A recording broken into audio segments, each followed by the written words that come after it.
like I have come up with 30 categories. Yes, like I was watching like not awards, but they were some cricketing handles, or many websites, or even ICC, they are giving their awards.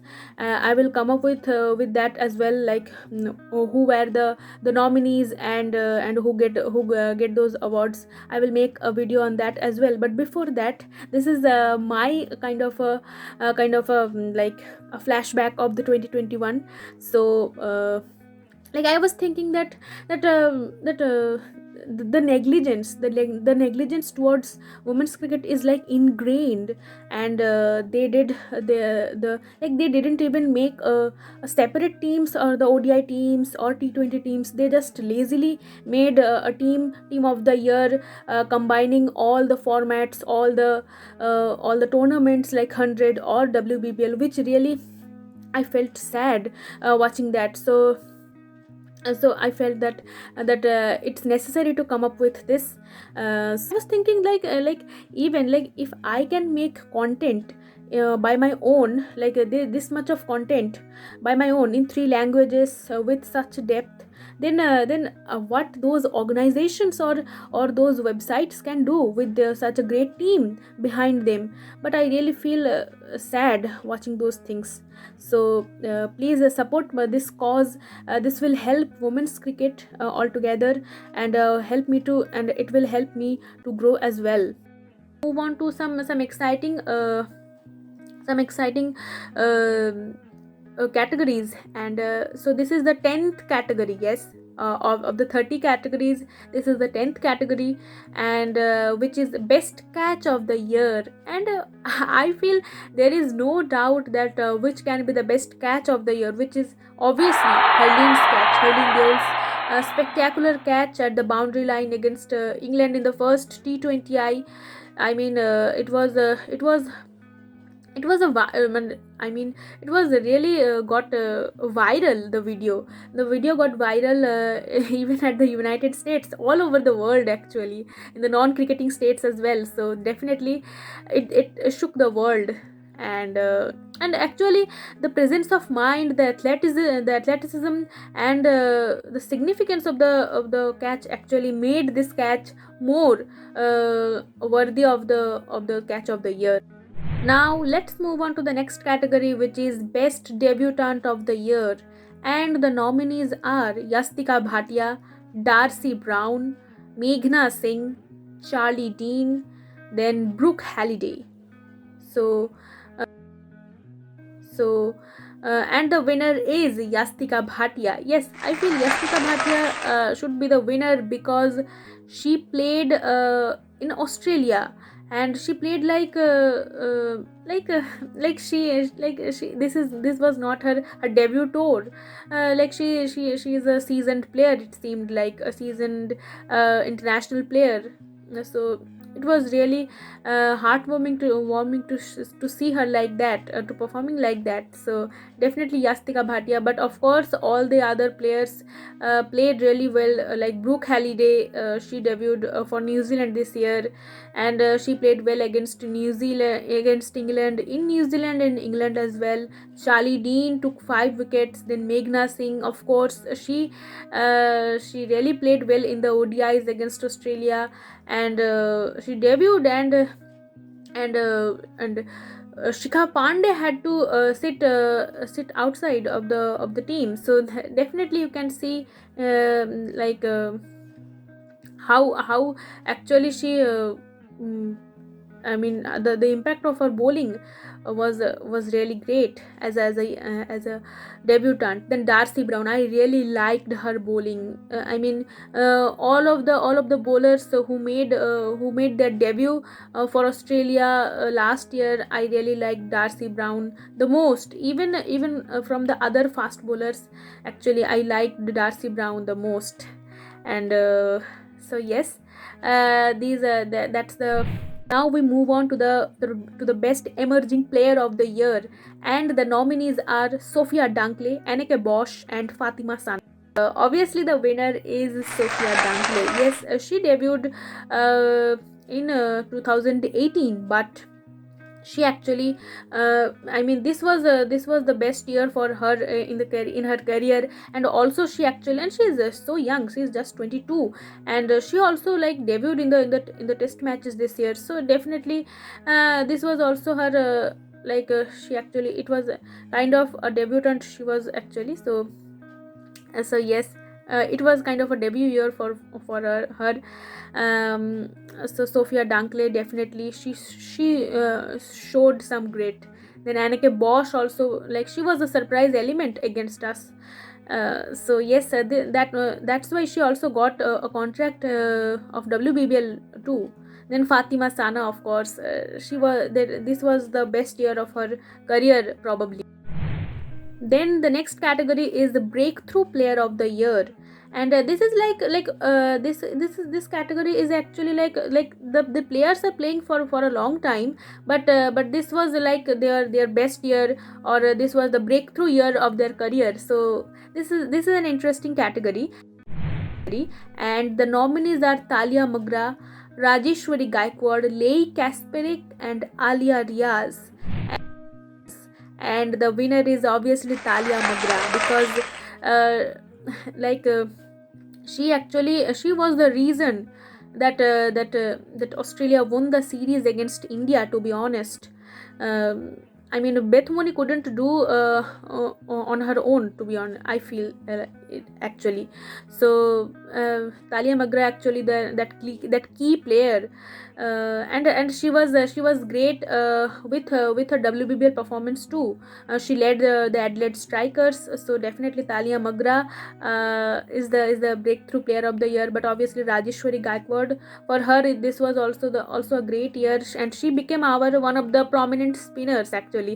She elevated to this, because Ekta Bisht used to be our first choice spinner, but now it's Rajeshwari who actually our first choice spinner. So definitely it was a breakthrough year for her. Then Lei Kasparik, obviously she is my favorite, and now she is getting, like, everyone is knowing her worth. So yes, this was a breakthrough year for her as well. And Alia Riaz, we all know how she performed this year. So definitely. Now we move on to the next category, which is comeback of the year. And the nominees are Tash Farrant, Pooja Vastrakar, Snehrana, and the winner is, of course, Snehrana. Yes, there is no doubt that Snehrana. Snehrana came back for almost five. Like, she last played in 2016, and now she made her comeback in the team with the test format, and nobody thought that she will come back in that format. So so, and she performed the best. And so yes, with the bat, with the ball, she was the key player for us to win whatever matches we won actually 2021. She played a crucial role in the test match against England. Then in the third ODI against England, or against Australia. So definitely she is like, we can't drop Snehrana at all, we can't even think of that. So definitely. And of course Pooja Vastrakar, yes, she they made her debut in 2018, but she always like her injury, she always like her injury concerns was always there, so were always there. So by overcoming all those things, this year was her best year. And of course Tash Farrant also, also she excluded from the England, the main team of the England, and of their contracts too. But now she made a comeback by performing well in the 100. And she performed well against New Zealand, so she performed like a champion. Now we move on to the next category, which is Associate Nations Player of the Year. And I meant Associate Nations by the players from the nations which are not which are or were not part of the ICC ODI Championship. So I actually made like this actually. The nominees are Natakan Chantam, then Marianne Musonda, Nataya Buchatam, then Laura Delaney, Gabby Lewis, Leah Paul, then Ava Lynch, Kayleen Green, and Orla Pendergast. And the winner is Gabby Lewis. Of course, Gabby Lewis, she also has been nominated for the ICC awards too. So you can, you definitely can see that, like, how she performed. Actually, you can think like how she performed. So definitely she is a worthy winner from that category. And, we move on to the next category, which is story of the year. Yes, story of the year, and I feel there is no doubt that the like India broke the 26 match winning streak of Australia, which is definitely the story of the year. And I feel Bangladesh qualified for the World Cup by beating, not by beating by the rankings, but still they beat Pakistan in the qualifiers, so which was a really a turning point for them. And it is actually a turning point for the not for the for Bangladesh team or Bangladesh cricket, but also for cricket in general, for women's cricket, because a new team is going to play in the World Cup, which is really, I mean, it is good. A new team in the ODI World Cup we are going to see, which is good actually.